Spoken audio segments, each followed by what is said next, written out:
Hola, ¿qué tal? Mi nombre es Edia Alondra Torres García y hoy voy a hablarles del tema 39, que son los tratados internacionales para evitar la doble tributación. Los tratados internacionales en sí son un conjunto de normas para que las partes contratantes no tengan una carga fiscal excesiva. Esto ayuda a equilibrar los sistemas fiscales de ambos países o de diversos. El derecho tributario en sí es un conjunto de normas jurídicas que se refieren a los establecimientos de los impuestos, los derechos, las condiciones especiales y en sí cómo los regulan. Es decir, que se encargan de conocer y adaptar los modelos para evitar estas dobles tributaciones.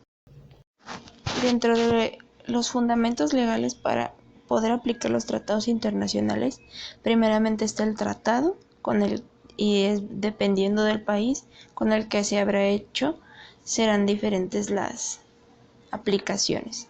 Después está el Código Fiscal de la Federación, luego la ley del ISR y por último el reglamento de la ley del ISR. Como ejemplo está primeramente el artículo 9 del Código Fiscal de la Federación, donde te muestra quiénes son las personas físicas y quiénes son las personas morales.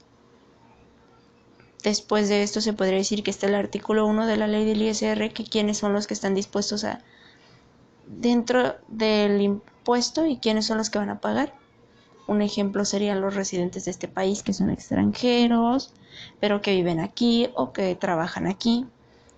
Y después de esto sería el artículo 6, que es el reglamento del ISR,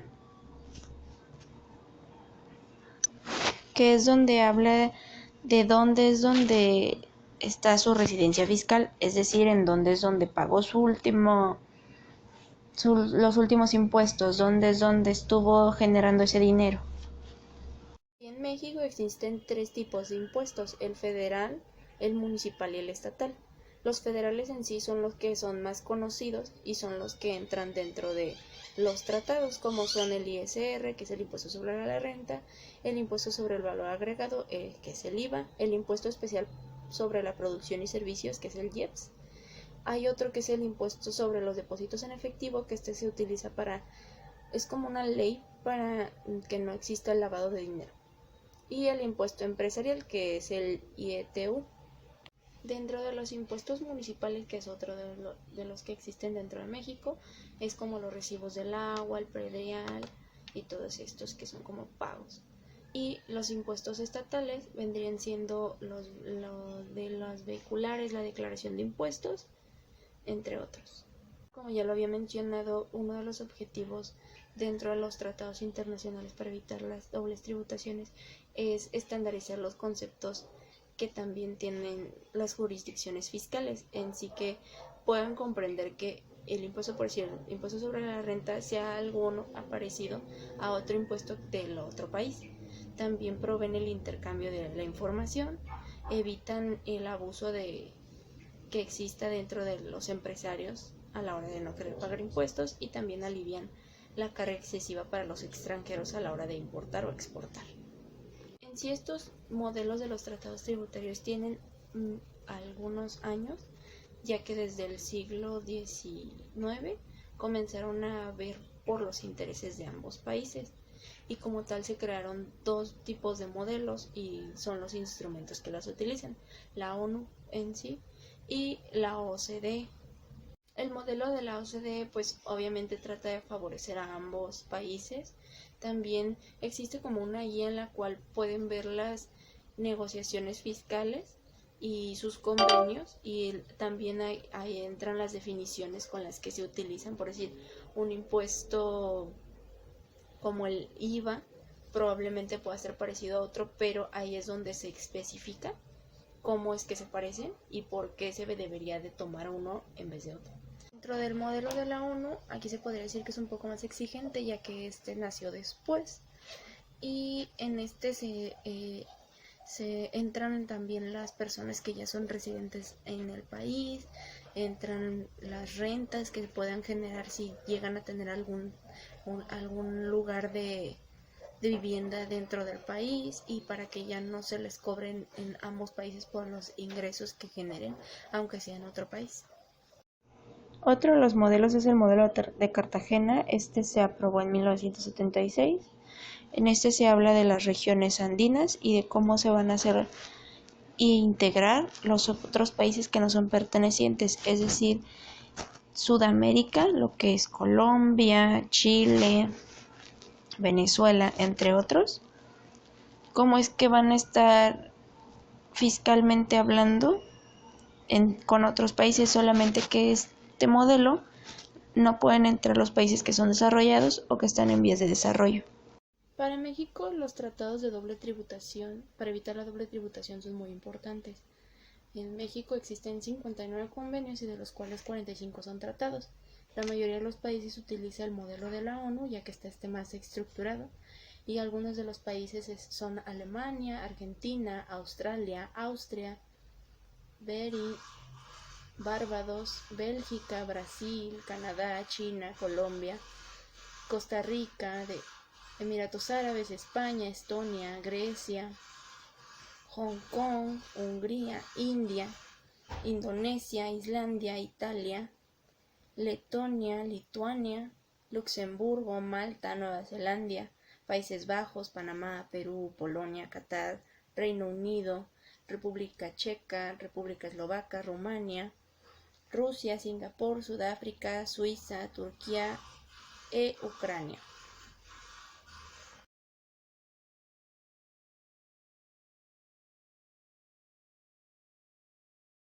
Bueno, la estructura de estos tratados es un poquito diferente a las otras, ya que se comprende de 6 capítulos y en el primero pues habla del ámbito del acuerdo, que es donde te dice que quiénes están incluidas y excluidas.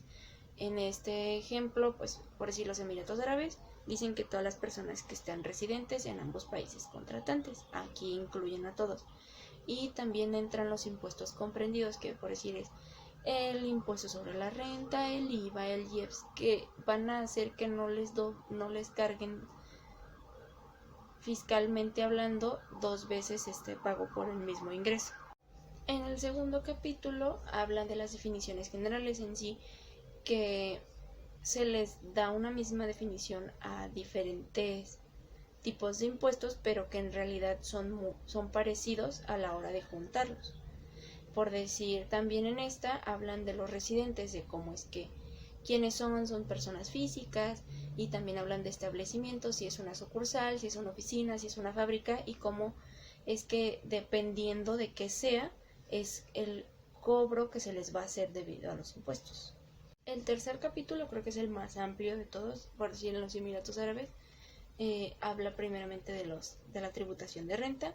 Ya aquí entran las rentas inmobiliarias, los beneficios que tienen empresarialmente las empresas en ambos países. También entran el tipo de transporte que utilizan y las empresas que están asociadas, cómo es que les beneficia esto a ambos. También entran las pensiones, las funciones públicas, los estudiantes, también los participantes de los consejeros, las ganancias, las regalías y los intereses que tengan gracias a algún tipo de comercio que estén haciendo en el otro país.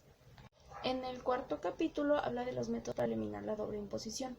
Un ejemplo es que en los Emiratos Árabes, si una persona es de aquí y se vaya y renta alguna cosa, alguna casa, el ingreso que genere, se les van a cobrar los impuestos arriba del 10%, que es la ley allá en los Emiratos Árabes, pero que no exceda el impuesto sobre la renta de aquí de México.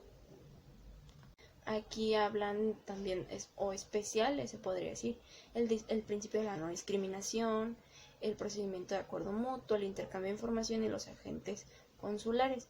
Por decir, aquí un ejemplo sería que si una empresa de México quiere comprar e importar algunas cosas de otra empresa extranjera, puede hacerlo, pero la no discriminación sería para que la empresa extranjera no tenga que pagar tantos impuestos y así el empresario mexicano pueda darse el lujo, se podría decir, de comprar con esa empresa o comprar con una empresa nacional el producto que necesita.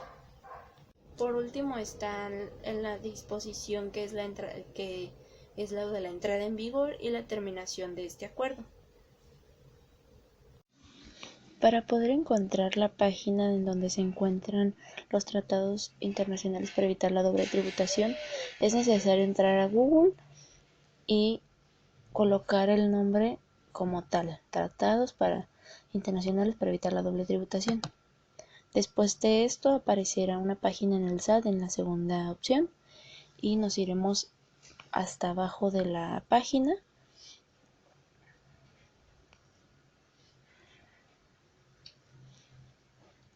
Que es donde se encuentran los tratados que aún son vigentes hasta el día de hoy. Se descargará una carpeta completa en donde están los 49 tratados de los que estuvimos hablando en la presentación.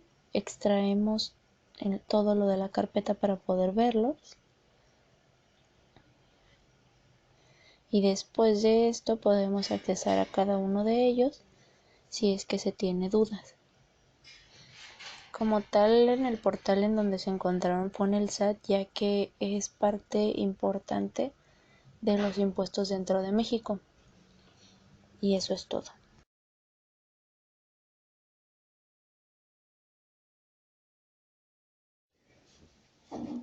Uno de los ejemplos es Islandia, que en este tratado para evitar la doble tributación está comprendido de 15 páginas con 27 artículos. Este fue firmado por Felipe Calderón en el 2008 y este se focalizaba en los impuestos sobre la renta con la República de Islandia. Bueno, en los primeros dos artículos habla de quiénes son los que están dentro de esto, que son las personas que residen en uno u otros estados, y los impuestos que se supone que serán parecidos y que por ende no se van a cobrar doble. En este caso está el impuesto sobre la renta y del estado, que es de Islandia, y aquí se utilizaría el impuesto sobre la renta federal, y el otro es un impuesto sobre la renta de municipalidades, y aquí se utilizaría el impuesto empresarial a tasa directa. Dentro de las definiciones generales entra el artículo 3, 4 y 5. En el 3 hablan más de las significancias que existen como la sociedad, qué es una empresa, qué es un estado contratante, qué es el tráfico internacional, las autoridades, etcétera. En el artículo 4 habla de los residentes, que en sí, quiénes son los que son considerados así. Si son los que viven solamente aquí o que vienen a estudiar o que ya tienen una vivienda permanente, quienes trabajan aquí, aunque sean como asesorías. Y en el artículo 5 están los establecimientos. Aquí entran las sucursales, las oficinas, las fábricas, los talleres, etcétera. En el otro apartado habla de en dónde es que se someterán las imposiciones de estos impuestos y dependiendo en qué estados. Por decir, en los beneficios empresariales, pues hablan que las actividades que se realicen en ese lugar, sea en Islandia o en México, tienen que pagarse ahí los impuestos, a menos de que sean importaciones o exportaciones con un poco de tiempo que puedan salir también de el país y que no sea directamente a donde van. Y aquí es donde entra lo de la transportación marítima y aérea. También entran las empresas que son directas o indirectas. Otro de los apartados muy importantes es el de la no discriminación, que en sí este es en el que hablan de las diversas personas que solamente transitan en el país por poco tiempo, ya que sean como los estudiantes o que sean personas que solamente vienen de viaje. Hablan de cómo ellos están protegidos para no pagar doble impuesto a la hora de querer comprar algo o que quieran estar establecidos un tiempo en cierto lugar. Por último está el artículo 26 y 27, que es donde comienza el tratado a hacerse válido y cuándo es cuando terminará. Esto va a depender de los presidentes y el Congreso que está autorizado para poderlo invalidar en cualquier momento. Se supone que son 5 años lo que duran normalmente estos tratados.